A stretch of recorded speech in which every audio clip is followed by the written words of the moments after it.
Yeah, very good evening to all. Today we will start that MES 082 that talks about growth and development of the child at various stages.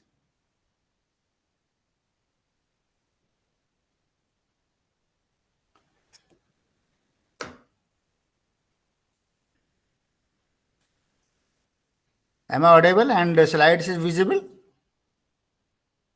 Yes, sir. Yes, sir. So, in unit first, as you are aware that yesterday we have finished our this course MES 081, and this is the first block of MES 082, and accordingly we will try to complete this coming 3 days, or we will take one more further, one day more of MES 085 in my next session. Yes, so in today's discussion, we will discuss what is growth and what is development, and what are the major principles of growth and development, what are the different aspects of development, and what are the factors which are affecting growth and development, and broad frame of activities for overall development of the child. So this is unit 1. So let us take first the basic concept, what is growth and what is development. The term growth refer to the dimensional augmentation, cellular multiplication or quantitative change in size, weight or number. Growth leads to increase in size of individual brought about by the interaction between two important factors, that may be the heredity or environment. By heredity, we mean the traits that a child is received from their father, mother, and their grandmothers in the term of chromosomes, whereas environment refer to all those factors that influence the child other than the heredity, means their environment, climate, and school environment, etc., even peer groups, society, neighborhoods. This is the so अगर हमें basic difference समझने की कोशिश करें तो growth basically है जिसमें size बढ़ता है. जैसे आपने देखा होगा कोई अगर पर्टिकुलर ऑब्जेक्ट है उसमें जो सैंड पार्टिकल्स है अगर चिपकते चले जाएं तो साइज उसका बढ़ जाएगा. या फिर अगर हम फिजिकल ग्रोथ के बारे में देखें तो बच्चे का पहले साइज कुछ और था, वेट कुछ और था, हाइट कुछ और थी. तो ये जो जो चीज़ को हम देख सकते हैं कि yes that is increasing or that is increasing the size, so that is known as growth, whereas this development is qualitative thing that we will discuss later, and that growth is depend on heredity and environment, and heredity which comes from the parental family traits and environment. मैंने कहा कि जैसे peer group है, school का environment है, natures का जो impact है, that all comes under the environment factors.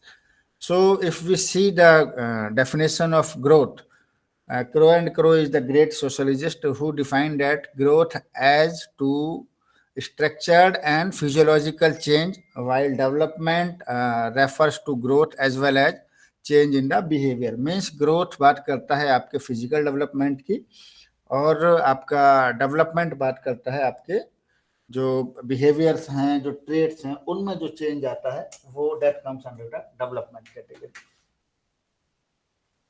Then B.B. Harlock also defined a development is a progressive series of change that occurs in orderly predictable pattern as a result of maturation and experience. Means development basically maturity को show करता है और experience को show करता है. So it is clear that development is qualitative change taking place simultaneously. Quantitative change is growth. So development represent the change in an individual from its origin to its death. Means development holistic process है जो कभी नहीं रुकती. But as far as this growth is concerned, there is a certain level. आपने देखा होगा कि एक पर्टिकुलर एज के बाद जो चिल्ड्रन की जो हाइट है, वेट है, ये बढ़ना बंद हो जाता है। सो यहाँ जो मैच्योरिटी है वो ऑल ओवर द लाइफ चलती है, means development is the all over life process, whereas growth जो है वो एक स्टेबल प्रोसेस है कि एक पर्टिकुलर टाइम पर वो स्टेबल होगा, उसके आगे नहीं बढ़ेगा। Next is, this is the basic difference between the growth and development.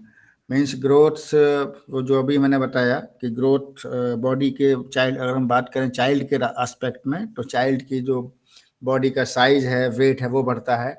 और डेवलपमेंट बढ़ता है बेसिकली बच्चे का जो फंक्शनिंग है काम करने की, और उसको वो उसमें जो मैच्योरिटी आती है उसको हम डेवलपमेंट कहते हैं। ग्रोथ एक नैरो कॉन्सेप्ट है, डेवलपमेंट वाइडर है और कॉम्प्रिहेंसिव है। क्योंकि डेवलपमेंट में आपका फिजिकल नहीं आता है, अदरवाइज मेंटल, कॉग्निटिव, इंटेलिजेंसी, ये सब आते हैं, and experience, maturity, that all comes under the category of development. Growth does not continue through out the life. मैंने अभी कहा है कि जो आपका ग्रोथ है वो ओवर ऑल ओवर लाइफ नहीं चलता है, वो एक स्टेबिलिटी प्राप्त करता है after the period, whereas the development is a continuous process and it does not end with the attainment of maturity. Sorry. The change produced by growth are observable and measurable. ये हम देख सकते हैं जो change growth में दिखता है, but whereas the development change that we can just experience, we can experience that particular person is mature and that particular person is intelligence. So उसको हम देख नहीं सकते, only we can feel. Growth may or may not bring development. For example, a child may grow in height and weight but not bringing any functional improvement. Development is possible without growth. आपने देखा होगा कोई बच्चा, कोई child है, उसकी proper growth नहीं हो पाती है, बट डेवलपमेंट स्टेज उसकी बढ़ जाती है। और आपने देखा होगा कि कम हाइट का बच्चा भी वो इंटेलिजेंस हो सकता है और मैच्योर एनफ हो सकता है as compare to proper growth taking person. So growth is physical and external, whereas development is internal, and that can be physical, social, emotional, and intellectual. Growth leads to structural change. Growth में structure change होता है और development में functional improvement होता है, means उसके काम करने की, सोचने की, समझने की ऑल कैपेबिलिटी जो है उनमें इम्प्रूवमेंट होता है। So this is the basic difference between growth and development. What are the characteristics of growth? वो बेस सिमिलर वही रिपीटेशन है कि that growth is proceed more rapidly in the early year of life, जो हमने पहले previous line में पढ़ा है कि जो एज है जिसको हम क्रिटिकल एज कहते हैं, उनमें जो ग्रोथ है वो रैपिडली होता है, क्योंकि उसमें फिजिकल, मेंटल सारे के सारे जो ग्रोथ हैं वो तेजी से होते हैं। जैसे हमने कहा कि आपका 0 to 3 ईयर्स एज, ये क्रिटिकल एज है। इस एज में बहुत ज़्यादा तेजी से डेवलपमेंट होता है और ग्रोथ होती है। The rate of growth is not uniform through out the life. Growth uniform नहीं होती है। पर्टिकुलर एज, इन्फेंसी स्टेज में ज़्यादा होती है, उसके बाद एडोलसेंस में होती है। And growth is a gradual process. इसका एक प्रोसेस है कि इस पर्टिकुलर एज में इतनी ग्रोथ होगी। Growth is cumulative in nature. By cumulative it means that earlier stage act as a base for the later growth. Means पहले बच्चे की हाइट कितनी थी, अभी कितनी होगी, पहले वेट कितना था, अभी that is a cumulative. Growth follow definite sequence, has a predictable pattern. If you observe any child, then you will find that the growth follow in general pattern, especially in development of different ability skills. For example, stage of development are in the order infancy, childhood, adolescence. ये development की age हैं। पहले infancy आएगी, then childhood, then adolescence, then adulthood, then old age. लेकिन आप growth में देखेंगे तो ग्रोथ में पहले जैसे मैंने कहा कि जो इनिशियल एज होती है जिसको हम 0 to 3 ईयर्स वो क्रिटिकल एज बोलते हैं, इसमें ग्रोथ ज़्यादा होती है। एडोलसेंस में फिर एकदम फिर तेज़ी से होती है, but after the younger age, उसके बाद में जो अटेनमेंट होता है उसके बाद फर्दर बॉडी में ग्रोथ नहीं होती है। ये भी ठीक है, growth is not uniform in all individual, सभी बच्चों में, सभी इंडिविजुअल्स में ग्रोथ यूनिफॉर्म नहीं है, किसी की ग्रोथ ज़्यादा होती है, किसी की कम होती है। और यहाँ पे heredity and this environment has a important role for growth and for growth of individual. Next. So need of understand principle of growth and development for a teacher. Why it is necessary to understand the principle of growth and development? So first is for understanding the pattern of development. एक teacher को development के pattern के साथ aware होना जरूरी है कि exactly what is expected from the child at that particular age में, कितना उसका डेवलपमेंट फिजिकल होगा, कितना उसमें मेंटल होगा। That teacher should aware if anything is not coming as per the expectation, then he or she can take extra measure. He can talk to their parent that the child is not getting proper nutrition, vitamins and all, so they can check why the proper growth is not taking place in the child. सो इसलिए एक teacher को patterns of development होना जरूरी है, aware होना। Providing appropriate learning experience, ये teacher में अपने लर्निंग एक्सपीरियंस आते हैं कि वो उस लर्निंग एक्सपीरियंस के बेस पे they can guide the child learning. Because आप देखो कोई बच्चे को कुछ पर्टिकुलर इश्यू हो सकता है, इंडिविजुअल डिफरेंसेस होते हैं, कोई स्लो लर्नर होते हैं, कोई हाई लर्नर होते हैं, कोई मीडियोकर होते हैं, तो उनके accordingly teacher can take appropriate action based on their learning experiences. For understanding individual differences, individual differences को जानने के बाद उनको फैक्टर्स कौन कौन से अफेक्ट करते हैं, उसके बेस पे टीचर्स प्रॉपर अपनी जो लर्निंग मेथडोलॉजी है और स्टाइल्स है और स्ट्रेटजी है और इवन टीचिंग डिजाइंस में भी अप्रोप्रिएट चेंज कर सकते हैं for attaining the goal or aim of education as expected by the curriculum. Understanding behavior, it is very important to understand the behavior of every child, and for that the principle of growth and development is important, क्योंकि उसके बाद ही वो उनके behaviour को पढ़ पाएंगे, समझ पाएंगे और उसके अकॉर्डिंगली वो प्रॉपर एक्शंस ले पाएंगे for further teaching learning process.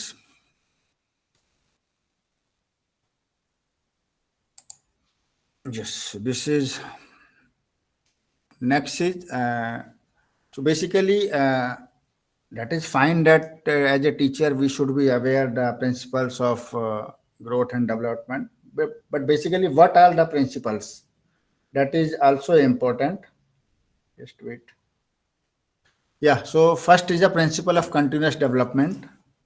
The second is a principle of orderly sequence, principle of unique development, principle of interrelation, principle of interaction of heredity and environment, principle of interaction of maturation and learning, principle of proceeding from general to specific responses, that is induction, a principle of developmental direction, principle of predictability, and principle of spiral versus a linear development. So these are the some principles. Continuous development means बच्चे में जो उनके मानसिक विकास में जो एक क्रम है, एक कंटिन्यूटी है, उसको समझने के लिए जो प्रिंसिपल्स इंट्रोड्यूस हैं, जो साइकोलॉजिकल प्रिंसिपल्स हैं, उनको टीचर के लिए समझना जरूरी है, so that they can understand the child development in various stages, जिसमें हम प्याजे को हम लोग पढ़ेंगे, जिसने ही has defined the 4 stages of this growth and development. Then order, yes, there is some order in the development and growth of the particular child. जो भी हम देखे हैं कि जैसे जो प्री एज है, दैट इज 0 to 3, उसमें रैपिडली चेंज होता है, उसके बाद जो एज आती है उसमें इतना फास्टली ग्रोथ एंड डेवलपमेंट नहीं होता। Then again this Adolescence age is very important for growth as well as this development process. Unique development particular देख रहा होगा आपने, कई पर्टिकुलर एरिया है जहां पर बच्चों में डेवलपमेंट एक दूसरे रेशो में होता है। मीन्स कई एरिया ऐसे हैं जहां डेवलपमेंट बहुत ज़्यादा होता है और कई ऐसे हैं जहां डेवलपमेंट कम होता है। मीन्स वहाँ के जोग्राफिकल एरिया उस पर इम्पैक्ट डालते हैं और उनका जो सोशोलॉजिकल वो है, स्ट्रक्चर है एंड हेरिडिटी है, that affect the development and growth process.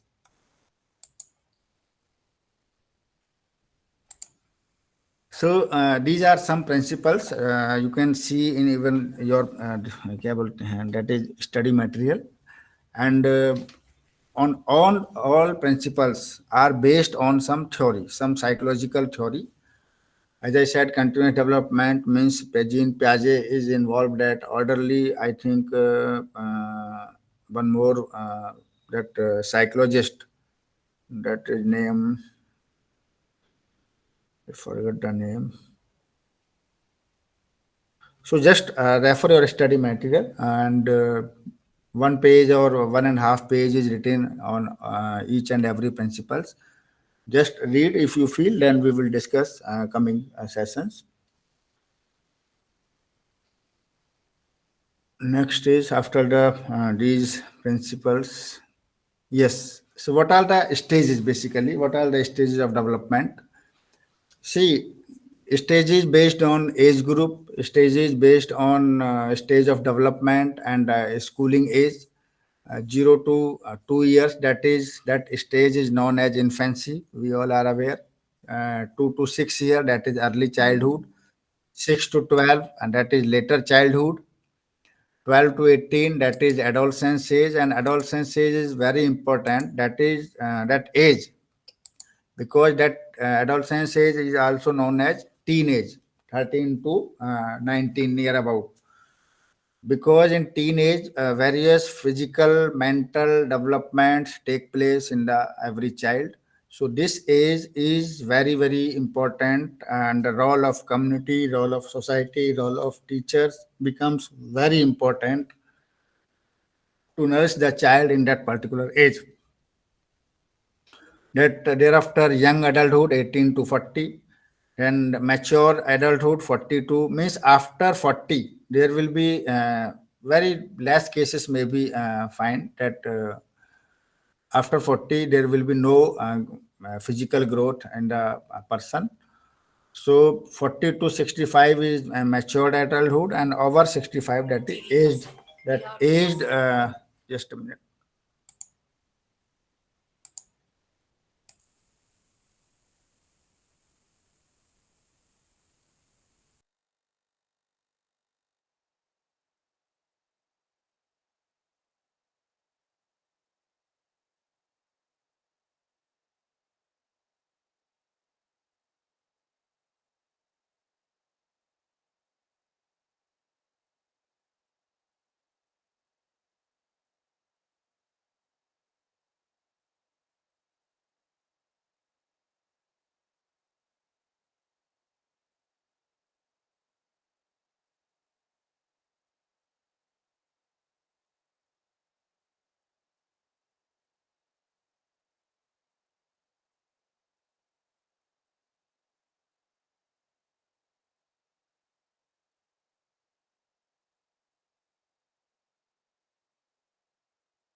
Yes.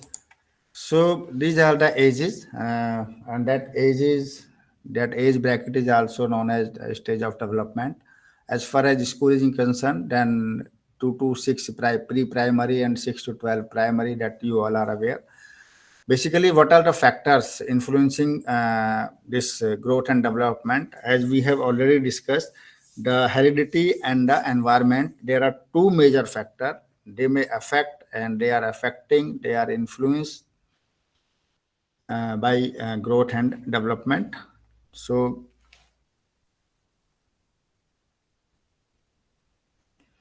as we discussed that heredity is comes from parental traits and values, and whereas the environment is the schooling and nature and peer group, society, and all. So they affect the both growth and development.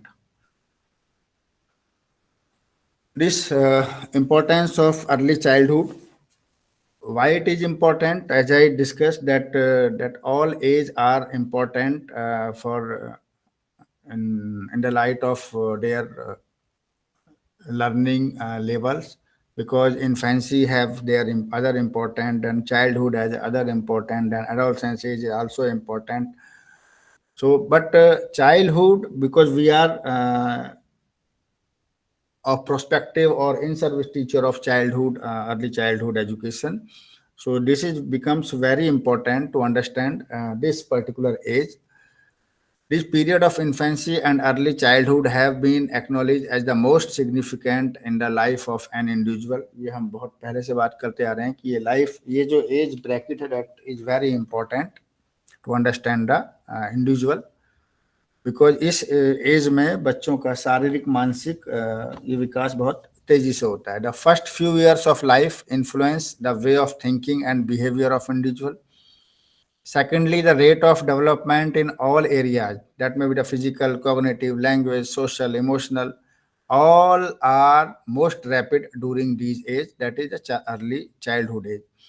Thirdly, since the development is proceeding at a very fast rate, unfavorable experience such as lack of adequate food, nurturance and care, unhealthy living conditions, sickness, lack of interaction with adults, exploitation working conditions.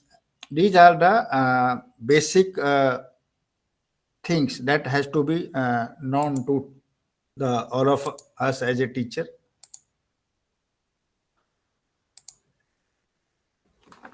So this is the fact that as a teacher we should be aware the early childhood age and what are the basic importance, why this age is important to understand for every teacher. Because if we are aware that that is a critical age and that all kind of development take place at very high, very rapid level speed, so accordingly we have to be prepared for nurturing the child as per their individual differences and as per the society and this environmental demand. So this is very important to understand. So this is the unit first, and the second unit is the, what are the dimensions of human development. इसमें हम सिर्फ human development के बारे में बात करेंगे कि जो व्यक्ति का जो विकास है वो उसके लिए कौन कौन से पैरामीटर हैं. Late us see what will understand the different dimensions of development and what is the basic different aspects of development and importance of each aspects of development, and apply the principle of development in classroom. So this is the unit 2. Just let us take a very simple 30-second break. We will then we will start further.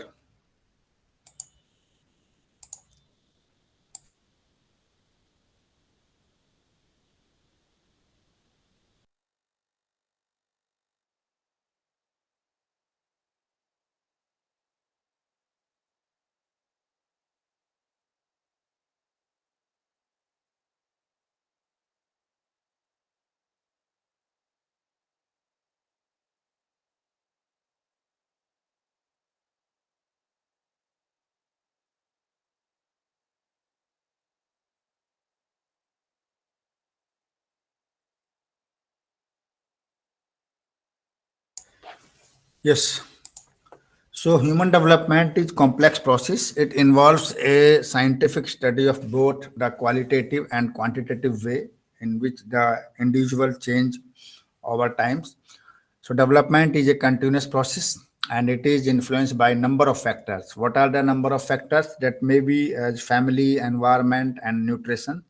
But apart of these, there are some major dimensions of development of the human, like physical development. Physical development means their body structural development, thinner है, fatty है, taller है और smaller है। Motor development means active है या थोड़ा सा lethargic है।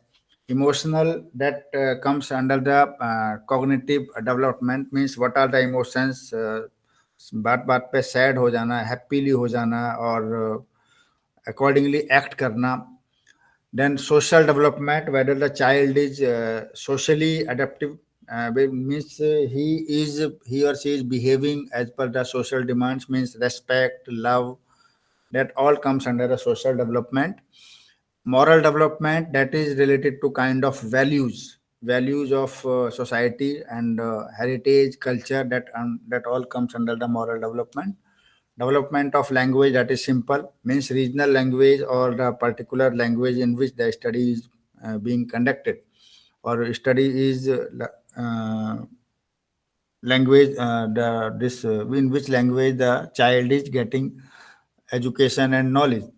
So that particular development comes under the that language development comes under that particular area. Next is the mental development. Mental development is related to IQ, means their IQ level, means they are intelligent or they are some slow learner, that all comes under the mental development. So these are the basic dimensions by which we conclude that the human development is taking place, or human development is at right direction if all kind of development is taking place in the child.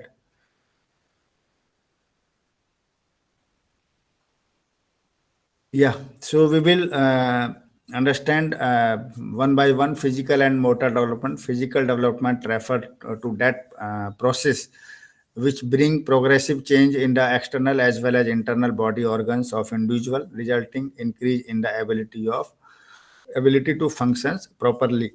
Whereas the motor development refer to the development of strength, speed, and accuracy in the use of muscular parts of body and coordination and control of muscular movement. तो यहाँ पर basically एक child के शरीर में जितने भी शरीर के अंदर जितने भी बॉडी पार्ट हैं या बाहर के जो देखने वाले हैं, जो आर्म्स हैं, लेग्स हैं, उनमें जो प्रॉपर डेवलपमेंट है वो कहलाता है physical development.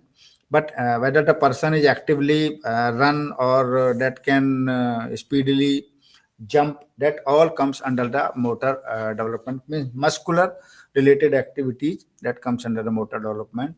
So general characteristics of physical development: different parts of body grow at different pace. Sometimes their growth is rapid, sometimes it is slow, as I said, because there are many stages. किसी stage में rapidly growth है, किसी में slow है, फिर किसी में फिर रैपिड है. The difference of this rhythm of growth gives rise to difference in proportion between the child of different age. बच्चा जिस जिस एज में आएगा उन सब में अलग अलग स्पीड का ये ग्रोथ होगा और डेवलपमेंट होगा. Physical development is very rapid during infancy, ये हम पढ़ चुके हैं. The period of pre-childhood is a period of this high or rapid growth of the child. Characteristics of physical development and at pre-school age means किस तरह का development physical development होता है उन बच्चों में जो प्री स्कूल एज में होते हैं. तो ये हम बार बार हम पढ़ रहे हैं कि after the birth growth is some part, that height is more rapid while others. At the age of 6 years, the growth of these lymphocytes tissues which are concerned with the immunity reach the adult level. It becomes double at the age of 12 and decline as the individual reach maturity. तो ये basically जो body part के जो organs हैं उनके बारे में बताया है कि अगर हम एग्जांपल्स देखें, जो हमारे लिम्फोसाइट टिश्यूज हैं वो जो 6 साल की एज में वो बहुत तेजी से बढ़ते हैं और 12 साल की एज में लगभग डबल हो जाते हैं, लेकिन उसके बाद फिर वो धीरे धीरे फिर वो उनका बढ़ना बंद हो जाता है. Also this neural growth is more rapid after birth, and by the age of 4 approximately 80% neural growth complete हो जाता है. ऐसे ही द गर्ल जिनकी have less height and weight than boys. ये भी एक फैक्ट है कि पर्टिकुलर एज के अगर दो बच्चे हैं तो जनरली जो गर्ल्स चाइल्ड है उसकी height and weight comparatively boys से कम होगी। और दूसरा है कि ये इनका जो 17 ईयर एज तक इन बच्चों की, चाहे वो बॉय हो या गर्ल्स हो, लगभग 65% हाइट एंड वेट वो लोग गेन कर लेते हैं, जो उनको मैच्योरिटी में मिलने वाला है। At 4 year of age, these limbs are about 50% larger than their size at 2 year age. Means 2 साल में जो उनका साइज होता है वो 4 साल में जस्ट उनका डबल हो। So these are the some basic facts about the development of their organs of the child, even the physical body increment ratio. The feet increase by 40% in the first 2 years of life, and ये 4 साल तक ये लोग ये 50% तक बढ़ जाते हैं। These are the characteristics of motor development as a pre-school stage. Motor development मैंने जैसे कहा है कि वो that are all related to activity based, means their arms, their leg, their muscular body is properly working or not, or if it is, then what are the characteristics. So it has been found that 3 years old children are able to perform the following activities. 3 साल के बच्चे में ये activity expected है: able to manipulate play material, ride a tricycle, feeds itself with little spling, and throw objects overhead, make objects with clay, वो clay से अपना कुछ कुछ बनाने की क्षमता उसमें आ जाए, stand on 1 foot and jump upward. So ये 3 साल के बच्चे में small small physical motor activities expected है। 4 साल के बच्चे में skip on 1 foot, tie shoes laces, dress and undress, cut on lines with scissors, then run broad jump, throw overhead with the less body participation. 6 साल के बच्चे में है कि वो रस्सी के ऊपर कूद सके, climbs up rope, throw and catch ball, that build blocks shoulder height with this light touch, cut paste model and color this skillfully, colour properly बच्चा करने सीख जाता है 6 साल की एज में। सो दीज ये इतने सारे जो मोटर एक्टिविटीज हैं वो एक्सपेक्टेड हैं, and that are based on research and theories of this growth and development. But इनकी क्या एजुकेशनल इम्प्लीकेशंस हैं, मैंने जैसे पहले बताया कि as a teacher we should be aware in what as which kind of growth, which kind of development is taking place. Accordingly we can formulate, we can change, we can adopt the particular teaching methodology, teaching strategy, and teaching aids also. So provide nutrition food for a growing child. अगर हम इन सब बातों से aware हैं तो हम अपने school में जो हमारा मिड डे मील मिलता है या जो लंच टाइम में जो हम लोग जो फूड्स प्रोवाइड करते हैं बच्चों को, उसमें हम लोग देख सकते हैं कि प्रॉपर न्यूट्रिशन फूड किस बच्चे को ज़्यादा ज़रूरत है और किसको प्रॉपर मतलब बैलेंस की ज़रूरत है। इन एडिशन, और इसके लिए हम अब उनके फैमिली मेम्बर्स, उनके पेरेंट्स, उनसे भी बात कर सकते हैं। और as far as this adult development, जैसे बच्चा क्ले वर्क करना है, कलरिंग करना है, टीयरिंग करना है, means we can identify their interest. अगर हम इन ग्रोथ एंड डेवलपमेंट के प्रिंसिपल्स से अवेयर हैं, इनके लेवल से अवेयर हैं, तो हम बच्चे को प्रॉपरली गाइड कर सकते हैं। Proficiency of motor skill depends upon regular practice. हमने ये भी देखा है कि अगर बच्चों को बराबर उनको अभ्यास करा जाए, प्रैक्टिस कराई जाए, तो पर्टिकुलर एबिलिटी वो डेवलप हो जाती है, जिससे वो हमेशा भागता रहता है। Demonstration of motor skill is very valuable for beginners. आपने देखा होगा कि बच्चे को we should allow to child to see the what others are doing after looking that other active role of other children, so they may also get motivated to do or to perform some activities or some skills whatever is available within the child. Independent activity accompanied by strong motivation, हम बच्चों को motivate कर सकते हैं बच्चों को कि आप ये particular activity you can do. Supervision, yes, of course. Without supervision is not possible, and it is not good that we should allow the child without proper supervision and monitoring to do some activity. So, proper for any kind of individual or group activity, proper monitoring, proper supervision is expected or important for teachers. This is there are some factors which are affecting emotional development. देखिए, as a teacher हमें ये भी पता होना चाहिए कि बच्चे कई बार क्या है, अपने क्लासरूम में साई होते हैं, इंट्रोवर्ट्स होते हैं, some are extroverts. So there में be some reason who are not getting proper emotional development. What they are, children who are weak in structure or who suffer from occasional illness are the more emotionally upset. बच्चे बार बार बीमार होते रहते हैं तो वो emotionally थोड़े से down रहते हैं. क्योंकि अगर बच्चा हेल्दी है, they will definitely they have sound mind and they found active every time. Pupil with reasoning and sharp intelligence can check a sudden rise of emotions. Similarly, under emotional experience, reasoning and thinking power decrease. क्यों बच्चे की power increasing power decrease हो रही है सोचने की, समझने की? तो ये हेरिडिटी भी हो सकती है इसमें एक रीजन, और एक प्रॉपर जो पीयर ग्रुप है या फैमिली बैकग्राउंड है वो भी हो सकता है.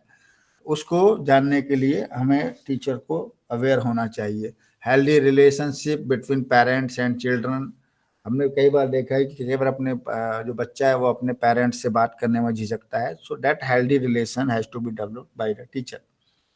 School related factors like attitude of teachers towards the children, towards the dealing others, discipline at a school, academic facility available, physical facilities like in furniture, refreshment facilities, method of teaching. आपने देखा हो कई बार teachers बहुत rude behave करते हैं बच्चे के साथ, तो दे बिकम, वो लोग इमोशनली वीक हो जाते हैं.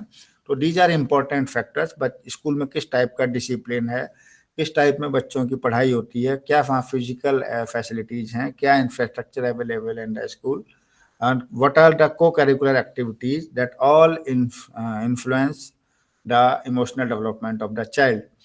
So there is a great influence of classmates and members of group. ये भी एक इम्पोर्टेंट है, क्योंकि क्लासरूम में बच्चे जिस तरह के होंगे, आपकी क्लास भी उसी तरह से जो बच्चा है वो उस तरह से बिहेव करना शुरू कर देगा. The child is coming from very poor family, but the classroom is cooperative, then the child will become more active if the classroom is cooperative. That their classmates are cooperative, they are providing all kind of support to that particular child. Emotional development के लिए और भी social भी हो सकता है. आपने देखा होगा कि अगर सोशली बच्चा थोड़ा सा वीक है तो वो क्लास में थोड़ा सा अपने आप को अलग रखने की कोशिश करता है. तो यहाँ भी टीचर्स का रोल इम्पोर्टेंट हो जाता है कि फियरलेस उनको एनवायरनमेंट प्रोवाइड किया जाए, so that they can achieve the knowledge as per as what others are getting.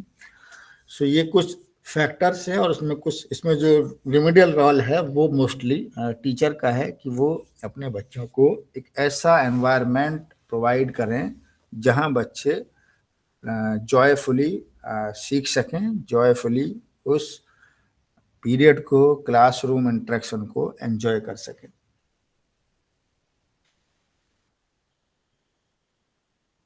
ये role of teacher emotional development मैंने अभी आपको साथ साथ रिमेडी बताई दी है कि एक इमोशनल डेवलपमेंट में जो चाहे वो फिजिकल हो या फिजियोलॉजिकल कंडीशन की वजह से हो. जैसे आपने देखा होगा कि जो ये डिसेबल्ड बच्चे होते हैं, दिव्यांग बच्चे होते हैं, उनमें देखा होगा कि कई बार इमोशनली वो थोड़े वीक होते हैं. तो यहाँ टीचर्स का रोल बहुत इम्पोर्टेंट है कि वो उनको प्रॉपर कोऑपरेशन, पेरेंट्स के साथ बात करें, उनको इमोशनली उनको अपलिफ्ट करें कि यस यू कैन डू, उनको proper time to time motivate करते रहें. इंटरपर्सनल रिलेशनशिप इन स्कूल, ये भी एक फैक्टर है, और ये टीचर को अवेयर होना चाहिए कि जो मैंने जैसे कहा कि क्लासरूम में एक एटमॉस्फेयर प्रॉपर हो, उनके लिए लर्निंग जो मेथोडोलॉजी है वो प्रॉपर हो, क्लासरूम में environment, physical environment, desk, toilets, ये सब प्रॉपर हों, तो बच्चे में अकॉर्डिंगली एक इंटरनल जो वो फीलिंग आती है, फीलिंग गुड की, वो डेवलप हो जाती है और उससे उसका इमोशनल डेवलपमेंट होता है। Children should be encourage to participate in diversified को यहाँ को करिकुलर एक्टिविटी का रोल बहुत इंपॉर्टेंट है, क्योंकि बच्चे शेयरिंग सीख जाते हैं और हेल्प सीख जाते हैं एक दूसरे की, तो ये भी इम्पोर्टेंट है टीचर को इमोशनल डेवलपमेंट समझने के लिए। सो प्री स्कूल टीचर्स को तो वैसे भी आपने देखा होगा कलरिंग सिखाते हैं, वो इंडिविजुअली एंड ग्रुप में सिखाते हैं, या और बहुत सारे प्ले कराते हैं, and they all are very important for creating the learning environment.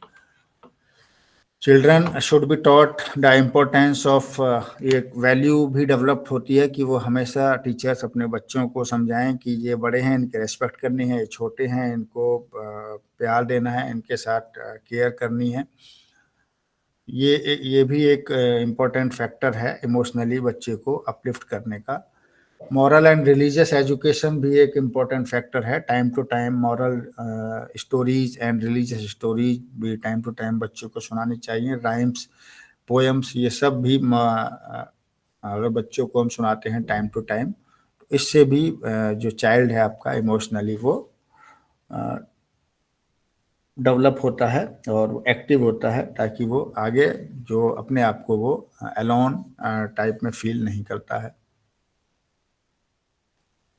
Next is the social development. ये जितने हम डेवलपमेंट पढ़े हम उनको हम बारी बारी से एक एक करके ले। सोशल डेवलपमेंट आप सब अवेयर हैं कि willing to cooperate with each other.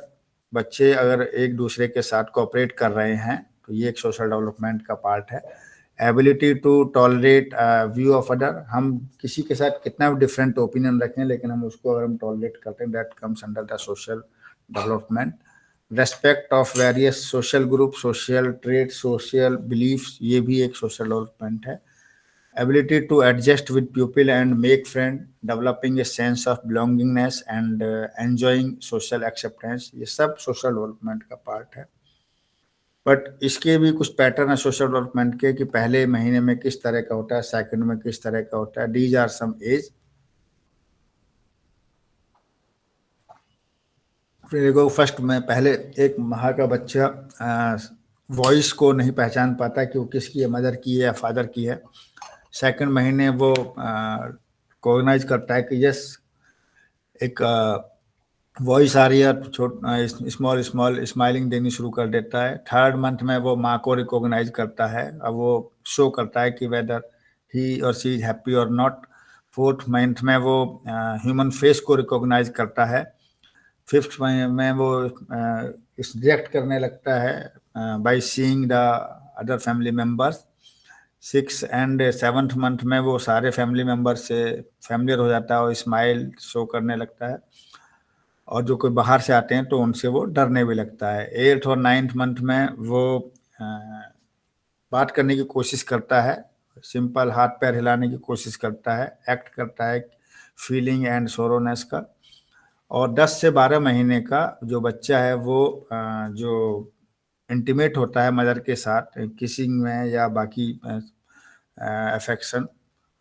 और 2 साल का बच्चा वो जो फैमिली मेम्बर हैं उनके रूटीन एक्टिविटी के साथ वो एक्टिवली अंडरस्टैंड करता है, उनके साथ चलना भी शुरू करने, पीछे पीछे उनके चलना शुरू करता है या उनके साथ स्माइल करता है। तो ये सब सोशल बिहेवियर में आते हैं कि वो कब उसने पहले तो वो सिर्फ आवाज़ को जानता था कि सम वॉइस इज कमिंग, वो उसको जानता नहीं था किसकी आवाज़ था। आज वो अपने फैमिली मेम्बर, अपने सोसाइटी, अपने भाई बहन सबकी वॉइस को, सबके फेस को रिकॉग्नाइज करने लगा था। तो ये सब सोशल डेवलपमेंट का पार्ट है।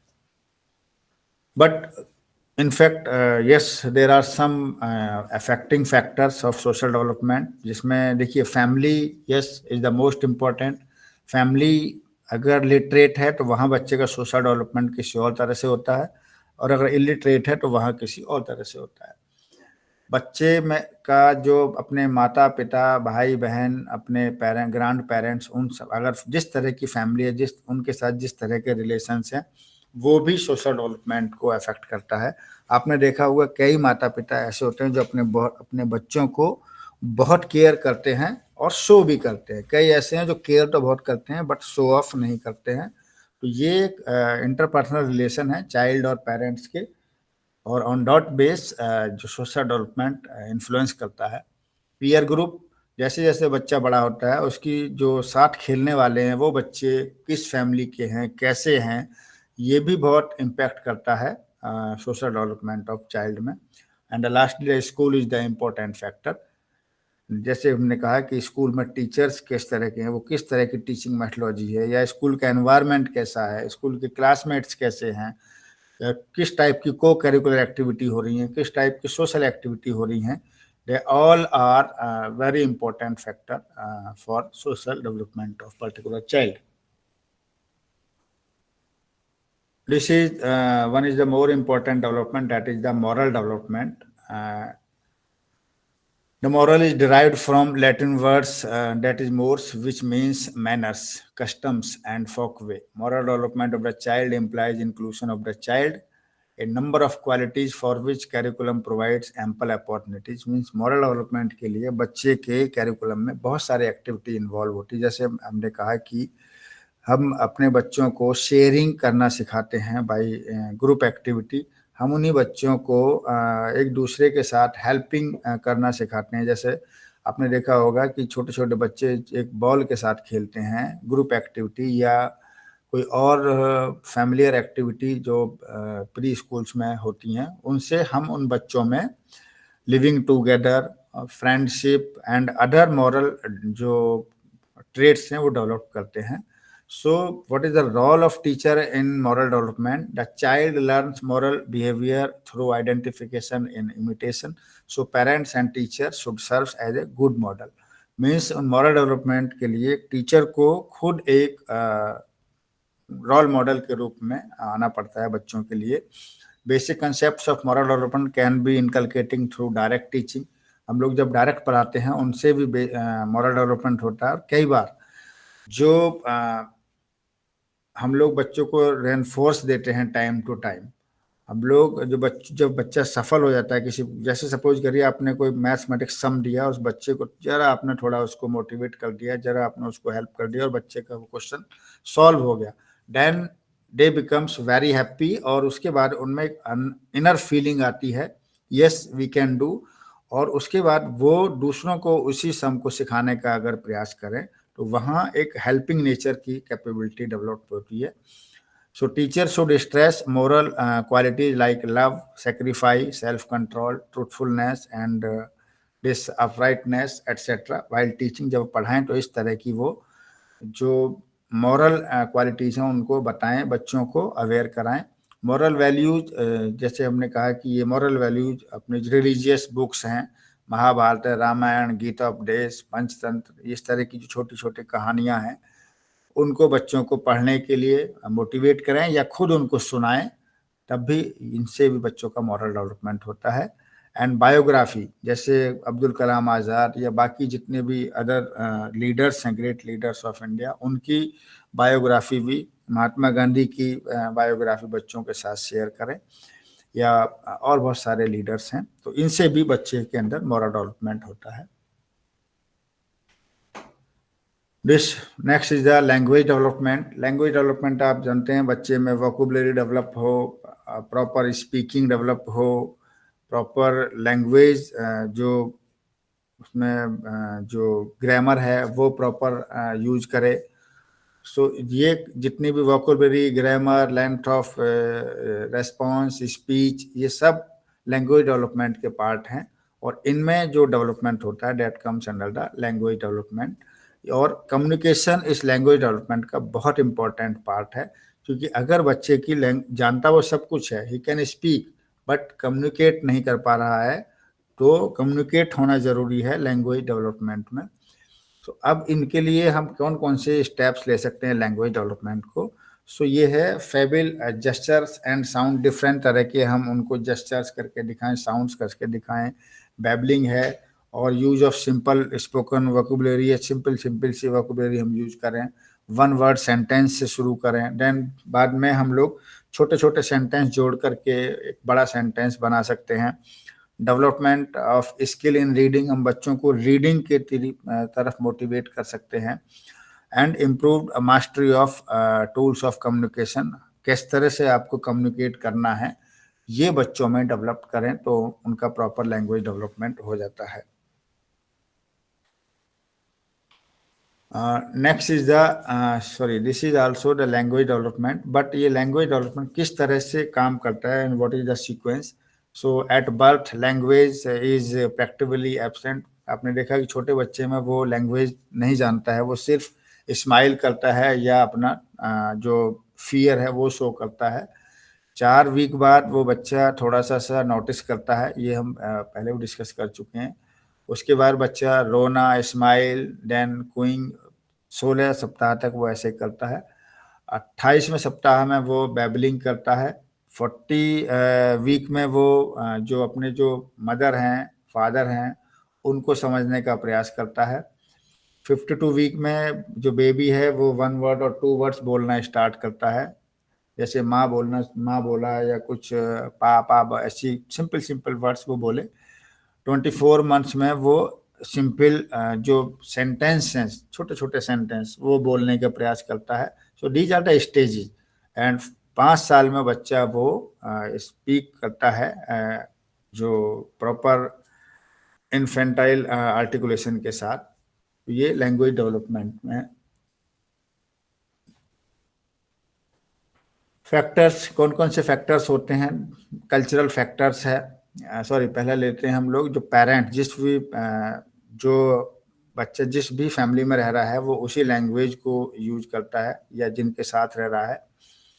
देन सेकंड है कल्चरल फैक्टर, किस तरह के कल्चरल्स वो कल्चरल हेरिटेज हो उस बच्चे की। एनवायरमेंटल फैक्टर्स, ट्राइबल में हैं या सिटी में हैं या अर्बन में हैं। डिग्री ऑफ मैच्योरिटी, वो किस पर्टिकुलर मैच्योरिटी लेवल का है। Then level of intelligence, means बच्चे का इंटेलिजेंस लेवल क्या है, वहाँ भी लैंग्वेज जो डिफर करता है। फिजिकल कंडीशंस ऑफ चाइल्ड, अगर बच्चा फिजिकली साउंड है तो लैंग्वेज डेवलपमेंट प्रॉपर होगा। Number of children's in the family, yes this is also important. अगर बच्चा सिर्फ और सिर्फ सिंगल चाइल्ड है तो उसकी लैंग्वेज का डेवलपमेंट लेवल कुछ और होगा, और अगर 1 और 2 है या फैमिली में अदर्स और बच्चे हैं तो बाय इंटरेक्टिंग ईच अदर उनका लैंग्वेज डेवलपमेंट स्पीड अप होगा, ज़्यादा तेज होगा। सोशो इकोनॉमिक कंडीशंस भी, ये भी इम्पोर्टेंट है कि बच्चा पुअर फैमिली में है, रिच फैमिली में है, वो भी एक लैंग्वेज डेवलपमेंट का इम्पोर्टेंट जो इन्फ्लुएंसिंग फैक्टर है। टीचर्स लैंग्वेज कॉम्पिटेंसी, अगर किसी पर्टिकुलर स्कूल में जो हमारे टीचर्स हैं अगर वो प्रॉपर लैंग्वेज यानी केयरफुली लैंग्वेज या अच्छी लैंग्वेज या वो यूज नहीं करते हैं तो उसका भी इम्पैक्ट बच्चे पर पड़ता है। So as a teacher we should go classroom by using good language, very clear language, so that others can understand, others can even copy that. Then bilingualism, yes this is important। हम किसी भी class में जाएं as a teacher तो हमें वहाँ की बच्चे की जो रीजनल लैंग्वेज या मदर टंग है उसके साथ साथ हिंदी अंग्रेजी का प्रयोग करके उसमें लैंग्वेज स्किल डेवलप कर सकते हैं बच्चे में। One is the this intellectual development. The process of intellectual development refers to the development of abilities and capability which help an individual to adjust, means किस तरह से बच्चा एडजस्ट करता है और किस तरह का बिहेवियर वो शो करता है, और वो भी चेंजिंग एनवायरमेंटल कंडीशंस में, जिसको हम जो कॉग्निटिव जो उसकी कैपेबिलिटी हैं वो आती है इंटेलेक्चुअल डेवलपमेंट में। और इसके लिए 2 फैक्टर बहुत इंपॉर्टेंट हैं, वो एज यूजुअल क्या है, वो हेरिडिटी और एनवायरमेंट है। सो जो पैरामीटर्स है मेरे ख्याल से ये स्लाइड्स भी दोबारा आई है कि हाइट उसकी कितनी होगी बर्थ के समय, वेट कितना होगा, 4 महीने बाद उसकी हाइट कितनी होगी, वेट कितना होगा, 1 साल बाद उसकी हाइट कितनी होगी, और जो एक्सपेक्टेड वेट है वो कितना होगा, 1 साल में उसकी, सॉरी 2 साल में उसका हाइट वेट। तो ये एक पैरामीटर है कि इन पर्टिकुलर एज में इतना हाइट इतना वेट होना चाहिए, उसके बाद हम जो फर्दर जो डेवलपमेंट है उनको स्टडी करते हैं। So developmental task at preschool stage, the important development task of early childhood preschool age, जैसे learning to take solid food, learning to walk, ये सब जो प्री स्कूल में ये सब डेवलप करने की ज़रूरत है एज टीचर को, कि किस तरह से सॉलिड फूड को खाना है, किस तरह से वॉक करनी है, और learning to control and elimination of body wastage, और जेंडर्स को हमें समझने की ज़रूरत है, male female, and getting ready to read, बच्चों को किस तरह से पढ़ना चाहिए, learning to establish emotional relationship, अपने परिवार में भाई बहन और अदर्स के साथ किस तरह का रिलेशनशिप बच्चे को रखना चाहिए, then what is wrong and what is right, ये भी उस बच्चे को पता होना चाहिए। So these are the task. इन टास्क को हम किस तरह से करते हैं अचीव, बच्चों में जो हम डिफरेंट काइंड की एक्टिविटी कराते हैं,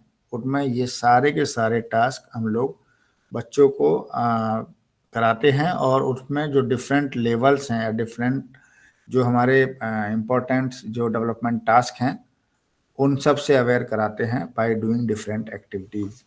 और ये हमें हमें खुद भी करना है, जैसे मैं बार बार कह रहा हूँ कि MES 085 में ये सारी एक्टिविटी हमें खुद भी करनी है on the child. This is unit 3, interactive role of heredity of environment on growth and development, किस तरह ये इम्पैक्ट करती हैं ग्रोथ एंड डेवलपमेंट को।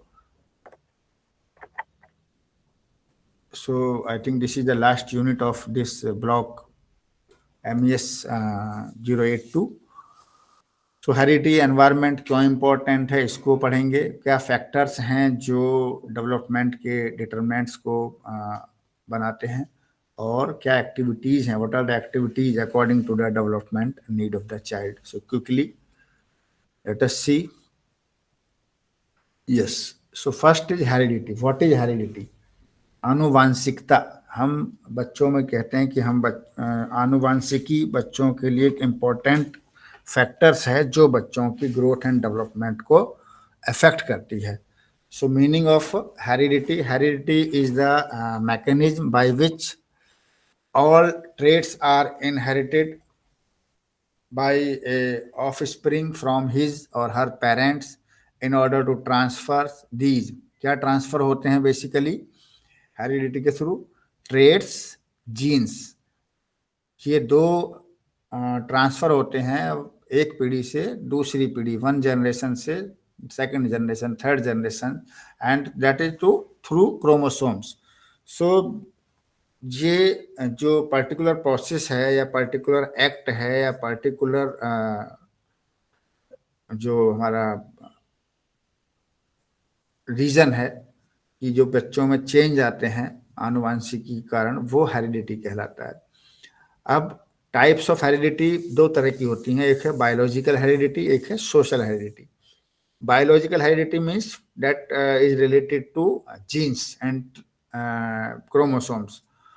As far as social heredity is kind of trait. जैसे एक बार बार कोई देखा होगा अपने, अगर फैमिली में सारे लोग राइट हैंड से लिखते हैं तो बच्चा भी कोशिश करता है कि वो राइट हैंड से लिखे, लेकिन कुछ एक हेरिडिटी किसी जो एक पीढ़ी पहले, दो पीढ़ी पहले अगर उनके को ग्रैंड फादर, ग्रैंड मदर वो अगर लेफ्टी होंगे तो वो बच्चा लेफ्टी हो सकता है। सो ये ट्विंस भी बिकॉज ऑफ हेरिडिटी होते हैं। अगर किसी फैमिली में ट्विंस होते हैं तो उसमें एक पीढ़ी बाद, दो पीढ़ी बाद उसमें वो ट्विंस हो सकते हैं। Twins can either be identical, ये जरूरी नहीं है कि दोनों बच्चे एक जैसे हों दिखने में, एक साथ बर्थ कर हो रहा है उनका, तो वो सेम फेस के भी हो सकते हैं और डिफरेंट फेस के भी हो सकते हैं। सेम मेल भी हो सकते हैं और फीमेल भी हो सकते हैं, और वन मेल और वन फीमेल भी हो सकता है। तो दीज आर द साइंटिफिक जो वो हैं रीजन्स हैं।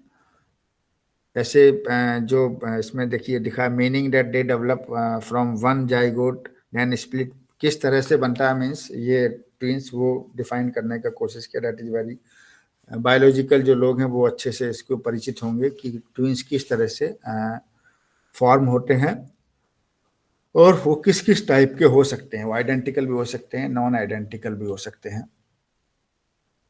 Next, heredity versus environment. देखिए, हेरिडिटी का एक अपना इम्पैक्ट है, लेकिन वो एनवायरनमेंट से बहुत कुछ चेंज भी हो सकते हैं।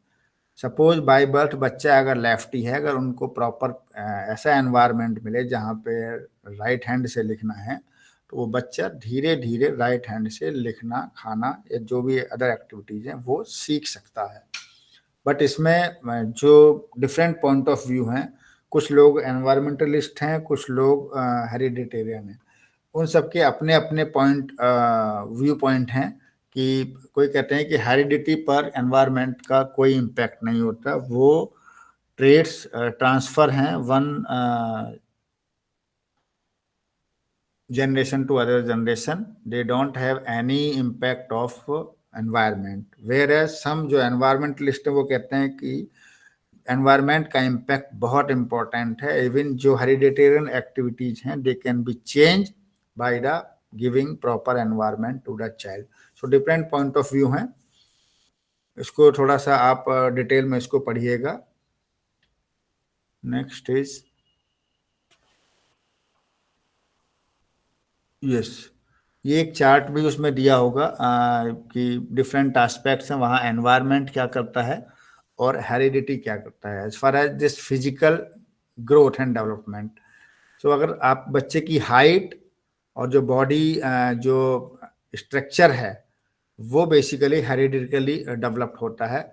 यहाँ एनवायरमेंटल क्या करता है कि किसी पर्टिकुलर, जैसे वो एक्सरसाइज करना शुरू कर दे या वो ज़्यादा एक्टिवली इन्वॉल्व हो जाए बच्चा, तो उसका ग्रोथ थोड़ा जल्दी होने लगेगा और थोड़ा तेजी से या थोड़ा प्रॉपर होने लगेगा। मेंटल डेवलपमेंट में the structure of the nerve system is also determined by the genes. जो बच्चों को आपने देखा होगा कि अगर कोई बच्चा का इंटेलिजेंस लेवल ज़्यादा है तो वो that may be the reason of heredity. But where as environment is also play very important. अगर उसको प्रॉपर स्कूलिंग है, उसके पास प्रॉपर एनवायरमेंट है, तो वो मेंटल डेवलपमेंट पॉसिबल है। अगर वो हेरिडिटिकली भी थोड़ा बच्चा स्लो है, that can be inculcated by creating the such environment for good teaching learning activities. Mental and emotional health and this जो पर्सनैलिटी है, वो चिल्ड्रन जो बॉर्न है वो वेरी वाइडर रेंज के साथ जो मेंटल पोटेंशियल और with different potentialities for music, painting, इस तरह से वो बर्थ लेता है अपनी फैमिली में। जैसे आपने देखा घरानाज होते हैं, वहाँ सभी लोग म्यूजिक के प्रति वो होते हैं, इंक्लाइंड होते हैं। That is hereditical aspect.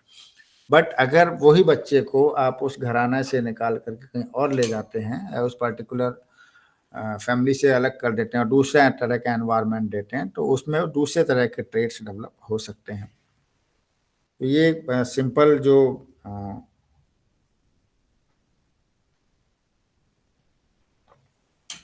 इसीलिए कहा गया है कि for the child development both heredity and environment both are very very important for physical growth, for mental growth, or for other kind like emotional and cognitive development.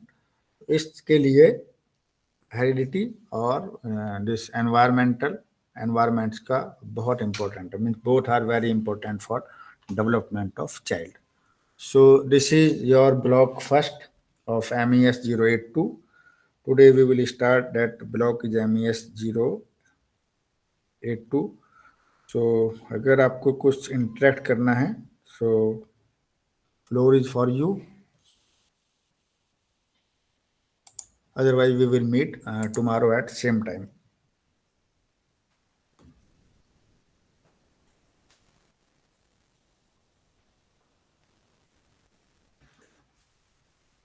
Okay, thank you. I am stopping this.